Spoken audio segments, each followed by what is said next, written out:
Have you already seen these familiar comic strips you might see on the internet? But this time, it is not exactly comics because it includes blank speech balloons. You may provide your answer in speech balloons, but be careful because you are being tested. So, what are these pictures?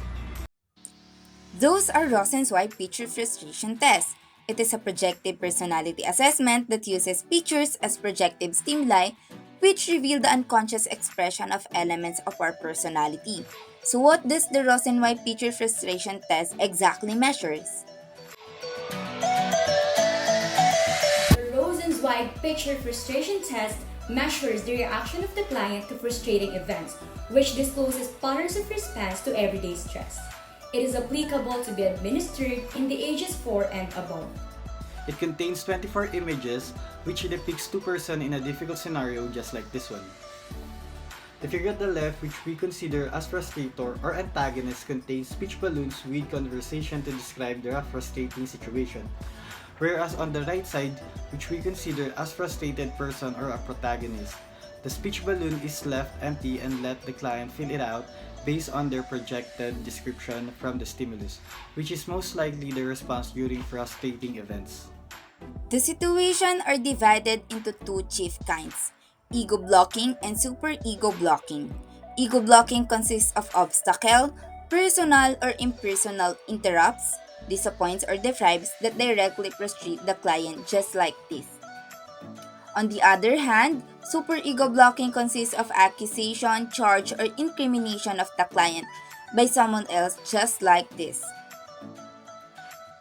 The client's task is to fill in the blank the balloon with his or her response to the situation, and the responses are scored in relation to a number of psychological defense mechanisms. For the scoring method, the psychologist will determine the direction of aggression and the reaction type based on projective responses of the client in the frustration picture. For the direction of aggression, the psychologist may identify the responses based on the criteria: intrapunitive, aggression turned inward; extrapunitive, outwardly expressed; impunitive, aggression is evaded so as to avoid or gloss over the situation.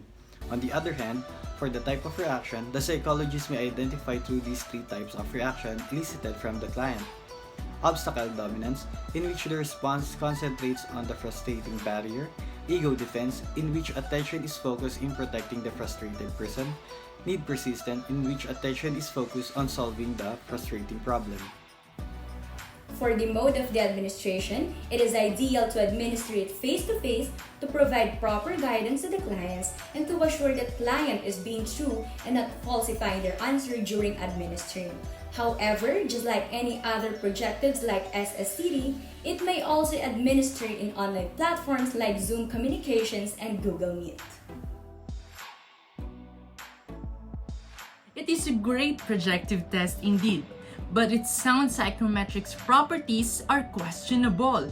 There are no appropriate reliability measures that will assess its consistency through time, because it is impractical to use test-retest to measure its reliability, since presenting the picture twice may change the answer or the projections of the assessee in the stimulus, as it defeats the goal of the projective test that the first thoughts or responses that enter in the mind of the client are suggested to provide from the assessee when answering the projectives. Furthermore, split half methods are also undesirable, since every picture in the prestation test may evoke unique projections coming from the stimulus. On the other hand, validity of the test is actually threatened because there is no guarantee that it measures what it intends to measure, since the test measures the reactions of the assessee to frustration. Variables like pain, fatigue, sense of failure, and social embarrassment is not anticipated to correlate meaningfully with the picture frustration scores, but it is presented in the pictures. Lastly, it is easier to falsify the answers, and the tendency for the client to provide answers in favorable light may be high, especially when Hawthorne effects are taken into the account, or when the client gains awareness that the reaction towards frustration is being measured.